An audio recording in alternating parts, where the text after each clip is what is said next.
रहीम। Dear students, अस्सलाम वालेकुम। मेरा आज का टॉपिक चैप्टर नंबर 12 का कैपेसिटेंस और उसकी एनर्जी जो स्टोर होगी उसको डिस्कस करना है। जैसे कि चैप्टर 15 में एनर्जी स्टोर्ड इन इंडक्टर, वैसे ही चैप्टर 12 के अंदर एनर्जी स्टोर्ड इन कैपेसिटर। ये दोनों ही इंपॉर्टेंट नाउन क्वेश्चन थोड़े से रेलेवेंट हैं। कंफ्यूजन ये होती है, वर्ड पूछा जाता है एनर्जी स्टोर्ड इन इंडक्टर, अक्सर स्टूडेंट्स लिखे जाते हैं कैपेसिटर का, पूछा जाता है what is the energy stored in capacitor, तो स्टूडेंट्स पूछते हैं इंडक्टर के बारे में। तो मैं इसको डिस्कस करता हूं। सबसे पहले एनर्जी स्टोर्ड इन कैपेसिटर में टॉपिक का नाम लिख रहा हूं, क्या? Energy stored in capacitor. इसमें सबसे पहली चीज कैपेसिटर होता क्या है, उसकी definition, a device which is used to store energy, a device which is used to store energy in electrical form। ये किस फॉर्म में स्टोर करता है? इलेक्ट्रिकल फॉर्म में। इसे हम नाम देते हैं किस चीज का? कैपेसिटर का। कैपेसिटेंस की बात करते हैं, directly proportional to the voltage. Applied voltage जितना ज्यादा होगा, चार्ज स्टोरिंग कैपेसिटी ज्यादा होगी, प्रोपोर्शनैलिटी खत्म करेंगे तो यहाँ कांस्टेंट आ जाएगा, और इस कांस्टेंट का नाम क्या होगा? This is called capacitance. Unit की बात करते हैं तो कैपेसिटेंस का यूनिट क्या होगा? कॉलम, और डिवाइडेड बाय उसके V का यूनिट क्या होगा? वोल्ट, और कॉलम वोल्ट किसके इक्वल होगा? फैराड। अब फैराड को डिफाइन करते हैं अगर हम, तो फैराड होता क्या है याद रखिएगा। फैराड यूनिट है, यूज किया जाता है किसके लिए? कैपेसिटेंस के लिए। और कैपेसिटेंस होती क्या है? एबिलिटी है ये। और ये एबिलिटी किसकी है? एबिलिटी है, एबिलिटी ऑफ अ कैपेसिटर। ये कैपेसिटर की एबिलिटी है टू स्टोर चार्ज। तो चार्ज को स्टोर करने की कैपेसिटर की एबिलिटी का नाम क्या है? कैपेसिटेंस। डिनोट किसे करते हैं? C से, और है क्या? फैराड। और कैपेसिटेंस 1 फैराड कब होगी? जब चार्ज 1 कॉलम स्टोर होगा across the plates of capacitor, या अक्रॉस दी प्लेट्स हो गया, लेकिन शर्त ये होगी कि पोटेंशियल डिफरेंस कितने वोल्ट का उनमें? 1 वोल्ट का। तो फिर उस वक्त जो कैपेसिटेंस होगी वो कितनी हो जाएगी? 1 फैराड हो जाएगी। अब इस फैराड के बड़े जो यूनिट्स हैं जो कमर्शियल स्केल पे यूज किए जाते हैं, माइक्रो फैराड है, मेगा फैराड है, पिको फैराड है, नैनो फैराड है, गीगा फैराड है, ये वो यूनिट्स हैं जो कमर्शियल स्केल पे यूज किए जाते हैं। एनी हाउ मैं पॉइंट की तरफ चलता हूं। कैपेसिटर के अंदर याद रखिएगा सबसे मेन चीज उसकी डायग्राम। होगा क्या इसमें? कैपेसिटर डिपेंड करता है दो प्लेट्स के ऊपर, और ये दोनों प्लेट्स आपस में पड़ी होंगी किस तरह? आपस में पैरेलल पड़ी होंगी।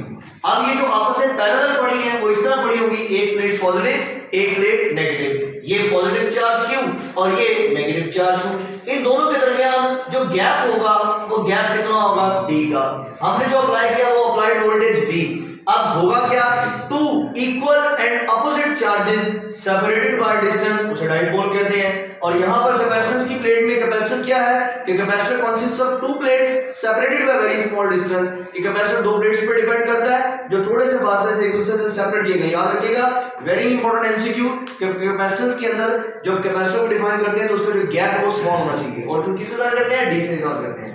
अब कैपेसिटेंस हमने फाइंड करनी है पैरेलल प्लेट कैपेसिटर की, तो पैरेलल प्लेट कैपेसिटर की कैपेसिटेंस डिफाइन करने के लिए सबसे पहली बात Q इक्वल टू क्या होता है? CV। ये यहां से C इक्वल टू क्या हो जाएगा? Q over V। अब ये जो Q ओवर V है इसे हम मान लें क्वेश्चन नंबर 1। अब V क्या है? मैंने कल आपको लास्ट टाइम पढ़ाया था, लास्ट टाइम वाले टॉपिक में, कि electric field as a potential gradient की फॉर्मूला याद होगा, E equal to V over D। यहां से V क्या बनेगा? V equal to A into D। ये जो क्वेश्चन बनेगी, क्वेश्चन नंबर हमारे पास क्या बनेगी? Question number 2। ये क्वेश्चन वैल्यू आ गई V की। अब क्या चीज रह गई हमारे पास? Q, क्योंकि हमने क्या फाइंड करनी है टॉपिक में? कैपेसिटेंस फाइंड करनी है। यहां पर हमने क्या फाइंड करनी है? कैपेसिटेंस फाइंड करनी है। किसकी capacitance? Of parallel plate capacitor. हमने किसकी कैपेसिटेंस फाइंड करनी है? पैरेलल प्लेट कैपेसिटर की। और ये पैरेलल प्लेट्स कैपेसिटर है। कैपेसिटेंस फाइंड करने के लिए फार्मूला आप लोगों के पास क्या लिखा हुआ है? Q over V। इस फार्मूले में V तो हमारे पास आ गया है, अब क्या चीज नहीं है? Q नहीं है। Q को फाइंड करने के लिए हम क्या करते हैं? हम यूज करेंगे सरफेस चार्ज डेंसिटी सिग्मा। और सरफेस चार्ज डेंसिटी सिग्मा किसके इक्वल होता है? वो होता है चार्ज पर यूनिट एरिया के इक्वल। और यहां से Q क्या निकल आएगा? Q will become equal to sigma A। अब आप गौर कीजिएगा, Q की वैल्यू भी आ गई, V की वैल्यू भी आ गई। इक्वेशन नंबर 2 इक्वेशन नंबर 3, दोनों को हम यूज करेंगे क्वेश्चन नंबर 1 में। हाँ जी, तो मैं यहाँ पर इक्वेशन नंबर 2 और इक्वेशन नंबर 3 को पुट करेंगे क्वेश्चन नंबर 1 में। तो जरा गौर कीजिएगा, हमारे पास ये कैपेसिटर में क्यों निकल के आ रहा है, वो किसके इक्वल है, सिग्मा ए के, और v जो फाइंड हो गया है वो किसके इक्वल, E इंटू डी के। अब यहाँ पर आप गौर कर सकते हैं, सिग्मा ए और ईडी तो हमारे पास रिजल्ट आ गया।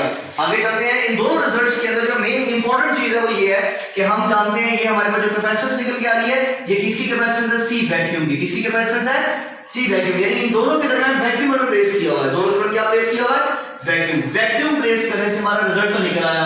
आप याद रखिएगा, हम जानते हैं गॉसेस लॉ की थर्ड एप्लीकेशन, उसमें लिखा हुआ क्या कि हमने इलेक्ट्रिक फील्ड इंटेंसिटी फाइंड की थी, और वो इलेक्ट्रिक फील्ड इंटेंसिटी किसकी वजह से फाइंड की थी, due to oppositely charged parallel plates. कौन सी प्लेट थी वो, ऑपोजिटली चार्ज्ड पैरेलल प्लेट्स, और वो किसके इक्वल थी, E equals to sigma over epsilon naught. ये रिजल्ट था, E equals to sigma over epsilon naught.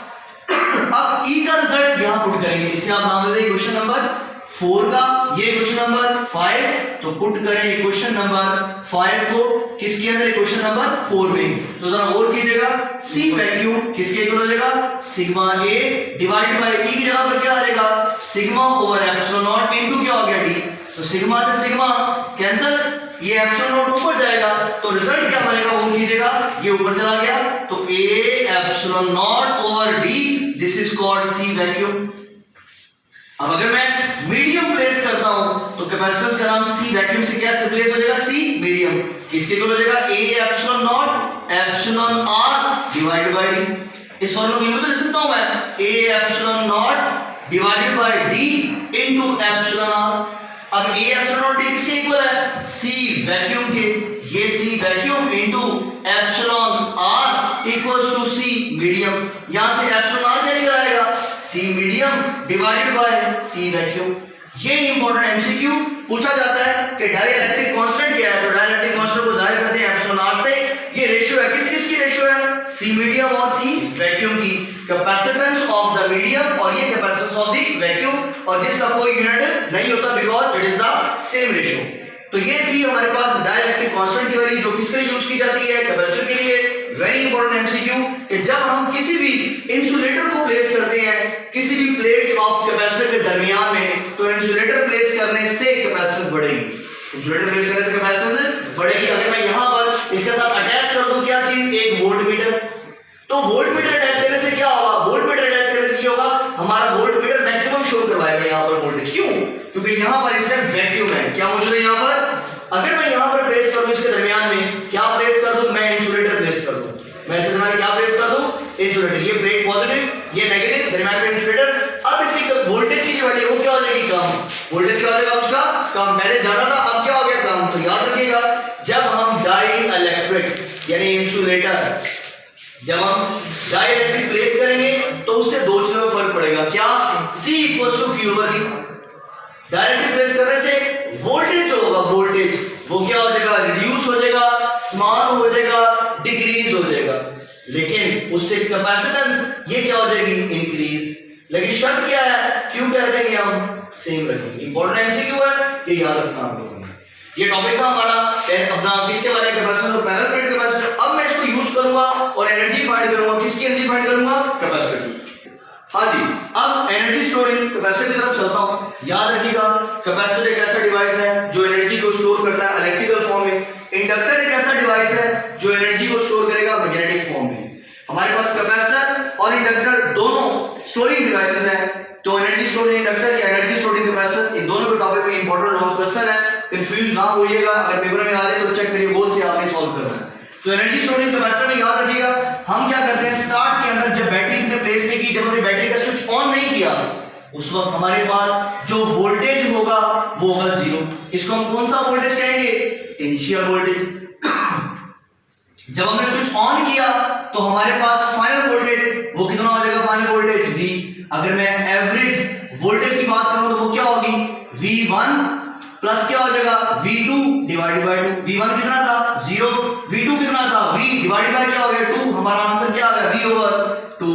ये हमारा आ गया एवरेज वोल्टेज और ये बनी क्वेश्चन नंबर 1। अब आप जरा गौर कीजिएगा, एवरेज वोल्टेज तो है लेकिन हमने पोटेंशियल डिफरेंस का फार्मूला पढ़ा हुआ है। वी नो पोटेंशियल डिफरेंस किसके इक्वल होता है? Work per unit charge. यहां से W क्या निकल आएगा? Q इनटू डेल्टा V, क्योंकि जब हम किसी चार्ज पे वर्क करेंगे तभी तो वो स्टोर होगा। तो बैटरी जो वर्क करती रहेगी चार्ज के ऊपर वो पोटेंशियल डिफरेंस के इक्वल, और वो स्टोर होगा तो कैपेसिटेंस बढ़ेगी। इसका मतलब W equal to Q delta V। Q तो हमारे पास वैसे का वैसे, डेल्टा V हमने यहां लिखा हुआ है, ये किसके इक्वल हो जाएगा? V एवरेज के। अब जरा गौर करें, Q तो वैसे V एवरेज किसके इक्वल है? V over 2K। तो हमारा रिजल्ट क्या आ गया? हाँ, Q इनटू V, और ये जो वर्क है ये स्टोर हो गया किसके तौर पर? एनर्जी। लेकिन कौन सी एनर्जी? इलेक्ट्रिक पोटेंशियल एनर्जी के तौर पर ये स्टोर हो गया। अब हाफ Q भी आ गया, हम जानते हैं Q किसके इक्वल है? CV के इक्वल। तो हमारा रिजल्ट क्या बन गया? Half CV square. तो ये कौन सी एनर्जी होगी? इलेक्ट्रिक पोटेंशियल एनर्जी, जो किसके इक्वल होगी? हाफ CV स्क्वायर के इक्वल। अब इसी में C जो है, ये C क्या है? C इज कॉल्ड कैपेसिटेंस, और मैंने अभी बताई थी ये कैपेसिटेंस, अभी सॉल्व करके बताई है मैंने आप लोगों को कि एनर्जी की बात करता हूं इलेक्ट्रिक, बल्कि इलेक्ट्रिक पोटेंशियल एनर्जी को हम कैपिटल E से जाहिर करते हैं, किसके इक्वल होगा? हाफ C और ये V का स्क्वायर।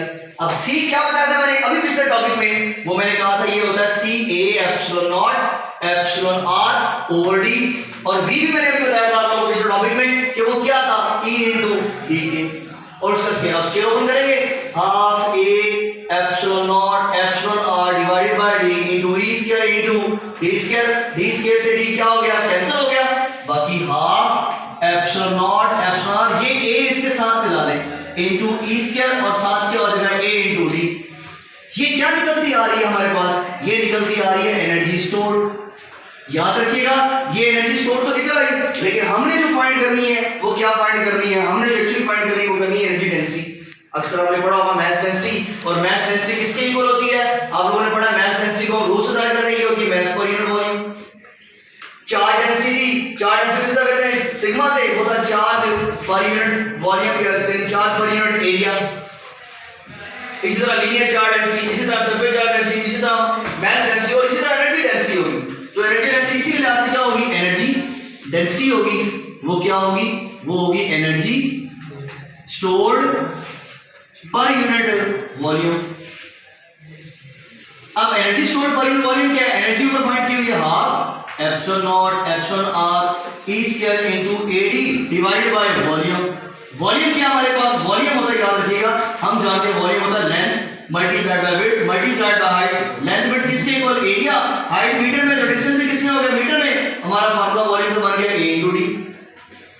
अब वॉल्यूम का फार्मूला A इनटू D बन गया, वो हम यहां पुट करेंगे। तो जरा गौर कीजिएगा, हमारे पास जो एनर्जी डेंसिटी निकल रही है वो क्या बनेगी? तो energy density equals to energy store क्या निकल रही? Half epsilon naught epsilon R E square into AD, और वॉल्यूम की जगह पर भी क्या आ जाएगा? AD। AD से AD क्या हो गया? कैंसिल, हमारा रिजल्ट आ गया half epsilon naught epsilon R into E square, that is the energy stored in a electrical form in capacitor, जो डिपेंड किस पे कर रही है? इलेक्ट्रिक फील्ड पे। तो स्क्वायर ऑफ इलेक्ट्रिक फील्ड जितना ज्यादा होगा एनर्जी डेंसिटी उतनी ज्यादा होगी, बाकी फैक्टर को हम क्या रखेंगे? कांस्टेंट रखेंगे।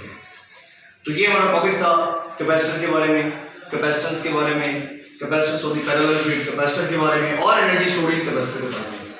तो उम्मीद करता हूं आप लोगों को मेरा आज का टॉपिक समझ लग गया होगा। तो मैंने कोशिश की थी कैपेसिटर के बारे में मैक्सिमम बातें आपको बता दूं। Thank you very much for watching my video, और कोशिश करते रहिए कि मेरे चैनल को सब्सक्राइब करते और वीडियोस को देखते रहिएगा। जज़ाकल्लाह।